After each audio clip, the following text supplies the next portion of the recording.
1, 2, 3. Let's go. So I hope you have gone through the previous video, because that is the very important one. Understanding how Spring Security internally works, and then pinpointing which place we want to customize. So we decided that we will start with the custom auth provider, and we will implement our own implementation of the auth provider. So that is what we are going to do in this video. So if you're directly coming to this video, I highly suggest you do go back and watch the previous video. Okay, so let's get started with this one. So here is this. So here is this our IntelliJ IDE, and this is the diagram that we have seen. So this is the authentication provider that we are going to implement here, right? And if I talk about the authentication provider interface, it is provided by the Spring Security team itself, and it has two methods: this authenticate and this supports method, right? So let's go ahead and get started.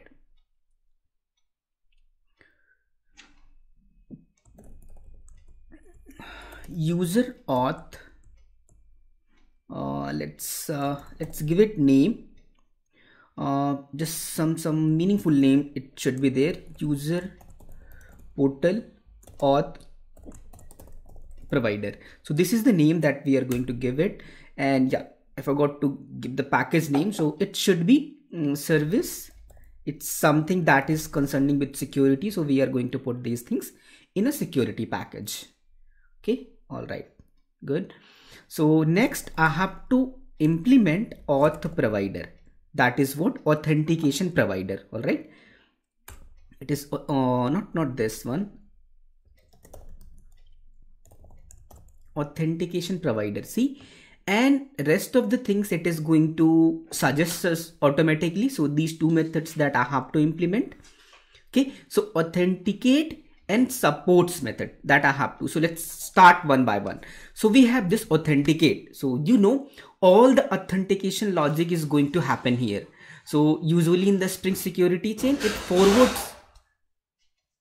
Usually in the Spring Security filter chain, it forwards that authentication mechanism to some other classes. But here our point to provide the custom authentication that we want to leverage. We want to leverage the services that we already have. We have password service, right, where we are hashing our password, and we have validate password method already. We want to utilize that and see how we can use it there. So in this our user portal auth provider, we first dependency that we need, it is going to be the password service.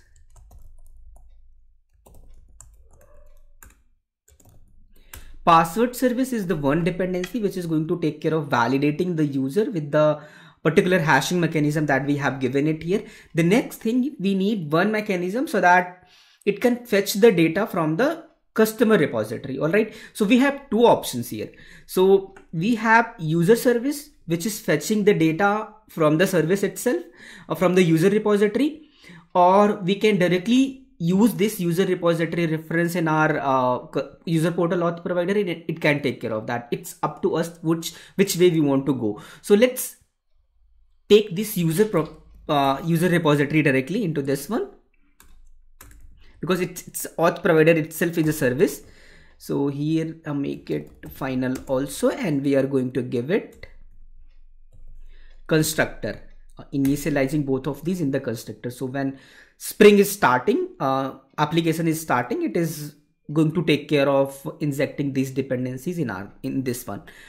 Okay, so the next annotation, that this user portal auth provider is there. So we have to make sure that it is instantiated while application is starting up, right? So component is one annotation that we can give it. Service also we can give, that is not an issue, that is a specific one, but I'm giving it component because we just want the instance of this one, not any specific meaning.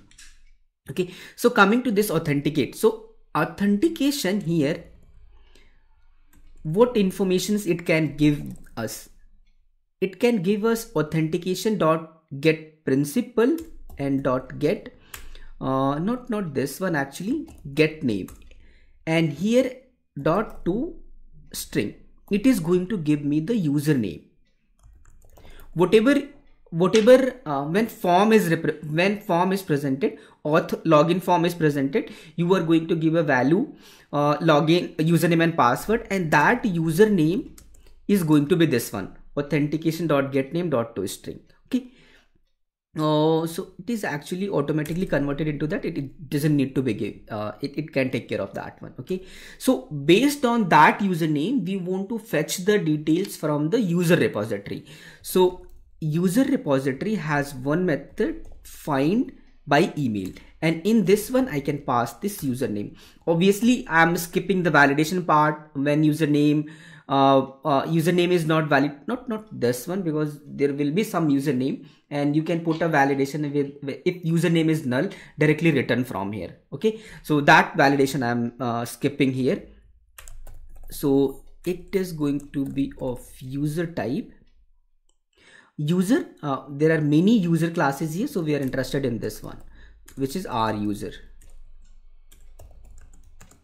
Okay, so this is what it is going to take care. And here this validation, I do not want to miss it. If user is null, what user that is in the system itself. If it is not found, I am going to throw an exception. By now you should know what user not found exception. User not found exception, this one.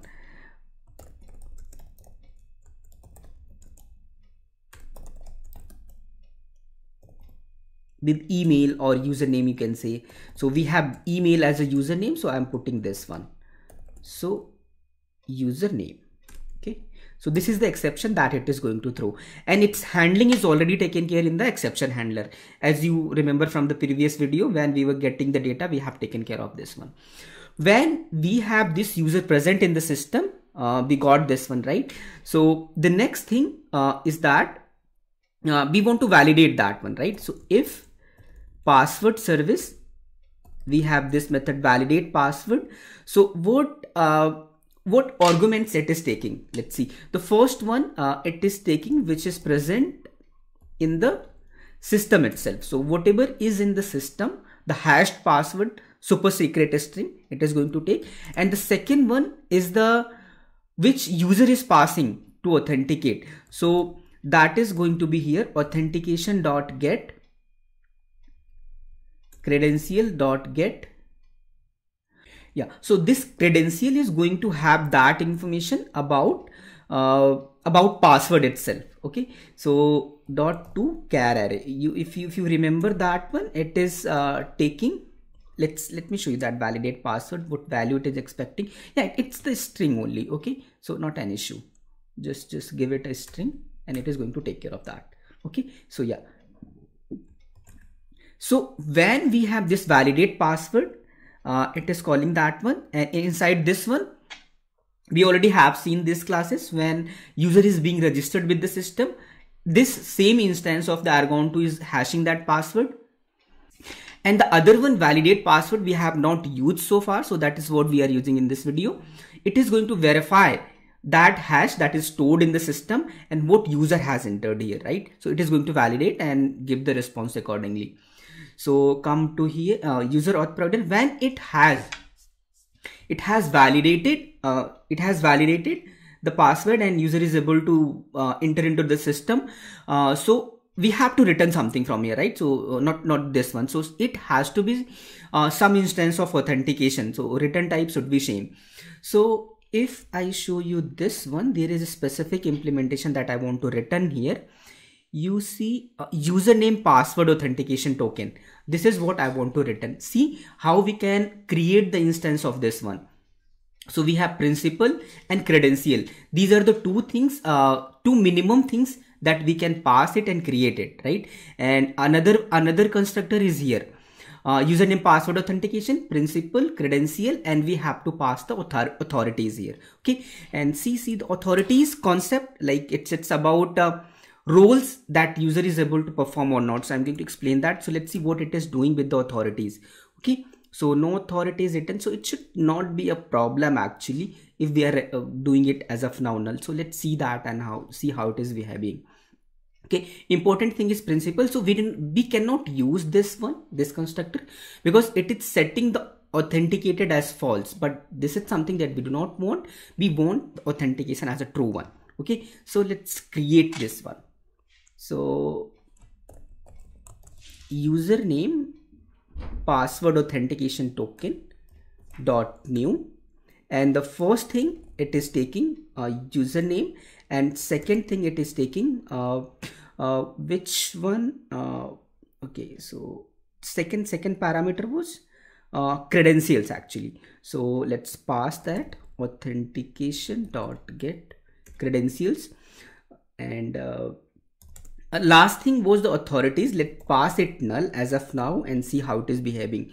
So authorities means there are two kind of things, like, so first, if I say that you are user into the system, and the system has different functionalities, like if I talk about the online shopping portal, as a customer, we have permission to view the products, right, and then add that into the cart and do the usual shopping.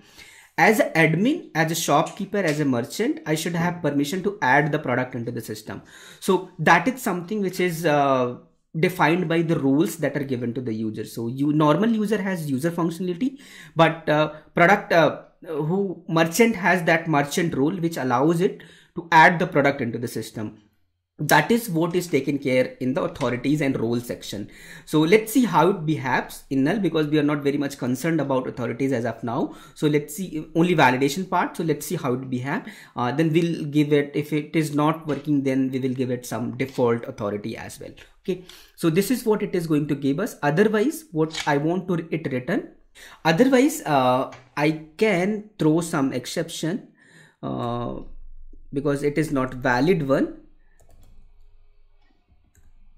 Throw new. There is one bad credentials exception, because somehow credential is not valid. That is why it is giving this exception.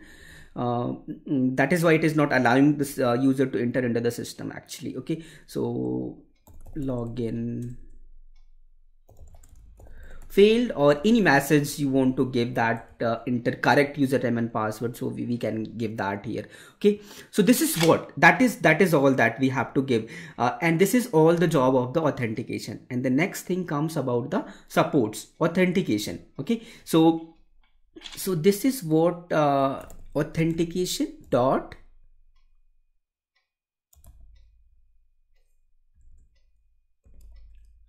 equals this instance that we have. It should match with this one that we have, username authentication.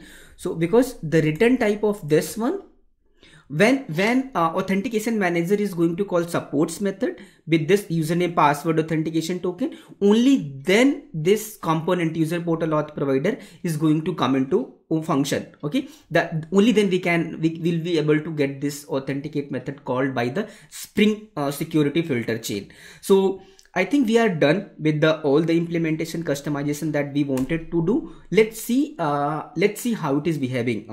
Start the application. Let's see how it is doing. Before starting the application, in the previous video, remember we added this annotation. This is not advised in the production, but for now, let's see it. What information it is putting in the debug log here. Okay, and at the same time, let's put a debug point here as well and see whether call is coming here or not. Okay, let's start the application and wait for it to start. Okay, we can see the console. So application is starting. This is what is the result of this one, that annotation that we have used. We all understand this as of now. So application is started. Let's go to the browser and try to access the endpoint here. So this is what we want here. So let's see what information it has given us. Okay, it is asking me to enter the credential. So what credential? Actually, I forgot. Let's try to give incorrect detail first. Let's see how it is behaving in that case. So some random password I'm giving it here. So sign in and see the call has come here, right? So if I take it further, so our customization is working fine here. So if I show you here, so user, it has tried to call that from the system. It is null because there is nothing like user. You see, in the previous videos, the default configuration that we used, we configured our username, as green and learner. So it was not this one, but something user, it is not present in the SQL itself, right? So that is why it is giving us. So we will give the we will get this exception, user not found. So you can see it is not allowing user to enter into the system, right? So that is what we wanted. So let's see what was the credential. So let me open the MySQL first and see the details. Users. Okay, so this is what we have. Okay, yeah, got that. So we have these informations here. So we have this Argon 2 and we have this. So you see, I forgot the password, but from the data base itself, I cannot get the password. That is not in the clear text, and that is the beauty of this one. So let me enter this one and try to guess the password. So username is this one, and try to, I think password was same like this. Okay, so let's enter this one. And if you see, now we will be able to see the information because user is present here, right? And now if validation passes, only then it will be able to return this one. Okay, so let's see if it is validate. It validates. Okay, it is not, because we have not entered the correct password here. So that is what I have to try it again. So you see, login field we are getting here. So I have to try to remember the actual password. So I think that it's something I can see in the Postman. So now you can also, you might think of that, how to retrieve the password when you have forgot that. So forgot password feature, reset password should be coming into mind. So that is what we are going to see in the subsequent videos as well. If you have forgot the password, how to reset that one.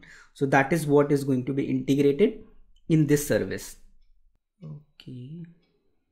Yeah, we have this register. Yeah, this is the username that we already have in the system. If I enter this one and enter this one, and let's disable the debug point here for a moment and sign in. Okay, again it is saying login failed. So let's see what wrong it is doing. So try to give that information.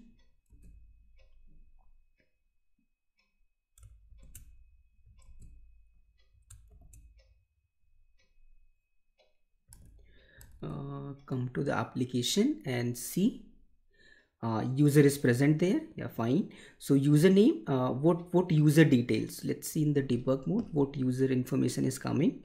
So username is this one. So if you see this one, this is the name, this is here, and this is the password that it has. And let's see what is happening in the validate one.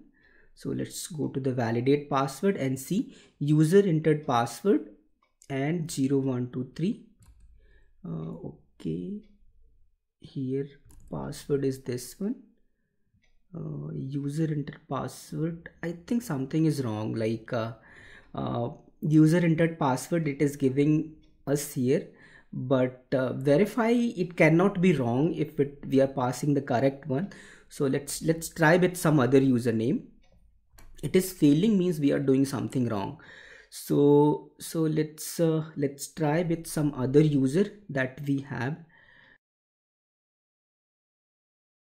Okay, so still we are getting the login failed exception. So I have to accept that I stopped the recording and tried to debug the issue almost half an hour, and then I got the issue that what problem is, and it's a very very common, or typing in anything you can say, but literal error or human error you can say, that can introduce something, and you can spend whole day in debugging but you won't be able to find the root cause. So please do comment in the comment section and who got the issue, who found the issue while looking into that one only. So let me tell you the solution. So the thing was that line number 35, you see, when this validate password is passed, it is returning true. And what I am doing here, so I am creating the username, password, authentication token, all these things, but I'm not doing anything with this one. So what should be, I was missing this simple line, this word written, and that caused me almost 1 hour to debug and see what it is doing, multiple times starting debugging what might be wrong, this validation password. I looked at this Aragon 2 instance, whether that is correct or not, but lastly it came down to this one, that I was missing this return error, right? So let's restart the application and see, get this working. So that was like, it should have finished that one in that moment, but this is something. Please do comment in the comment section who got the issue while watching the video itself. I'm sure who are like who watching very attentively, they might have got that one, because it happens with me as well. When I'm watching some others video and they do this kind of error, typo or missing some keywords, I usually get that when obviously when I'm watching those videos attentively. So you might also have got that. Let me know in the comment section, please. It will be interesting. So let's give the details here, and the password is same that we were giving earlier. Sign in. No, please no. So again, username, password, it is returning that one. I have started the application. Is there anything wrong that I did at this time? Enable web security debug true. It is fine, doing fine. Let's try once more. Okay, so it is this one, and it is this is the password, right? And when I enter it, it is going to give me this one directly. Okay, all right, so paste it, sign in, please. Oh, 404, why it is giving me that? So user find, yeah, it is actually correct. And now you got that why it is allowing me to enter into the system, that J session ID created here, right? So it gave me the 404, but authentication as true. So if I want to access that, I can do that. So if I remove this, I won't be able to take it. I won't be able to access it, and I have to enter the credential again. So if I enter it this one, and here and this, I should be able to access this one. It is giving me now, right? So now we successfully customized our authentication mechanism with the authentication provider, and giving our own detail about the whatever password, service, username. We have got this, whatever logic we can put it here, right? And the authorities, it also worked with the null values. So we are going to see the detailed one when we need the roles to be when roles play important part in particular use cases, when we are going to see the product admin and normal users. So now that's all about this video. We saw the interesting use case about the debugging. So it's the debugging skill that comes into picture at this point of time. So who is wrong? Like I'm wrong, I'm giving the incorrect username, because that is something not visible, not clear text, right? So try to, this is something that we get to learn by the time, not, it doesn't come from the day one. So it's it takes a day or a couple of persons, like it sometimes becomes very much blocker due to these errors, but we can't do anything about these things. So it happens what happens. So that's all about this video. What next? So if I show you that same diagram that we have auth provider here, so we customize this one, authentication provider, right? So we have put our own logic here to using custom using our services, right? So but if you see the user detail service and password encoder, we want to use actually this password encoder here and user detail service also. If we do not want to provide our own password service and hashing mechanism, we can use this directly. So in the next video, let's not customize the authentication provider, but try to see the user detail service and password encoder. And when we have user details, and that is also going to be very interesting, because there are some other things apart from the password matching. There are other things also, because we have some password expiry, account logged, non-logged. These are the things that I have to integrate in the flow.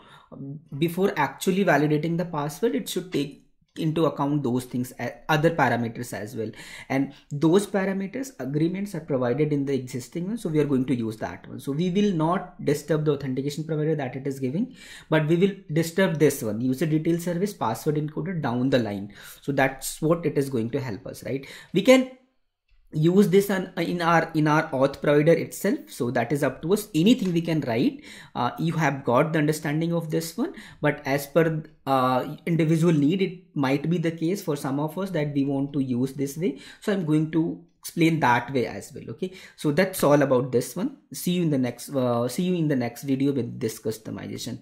Till then, take care. Bye bye.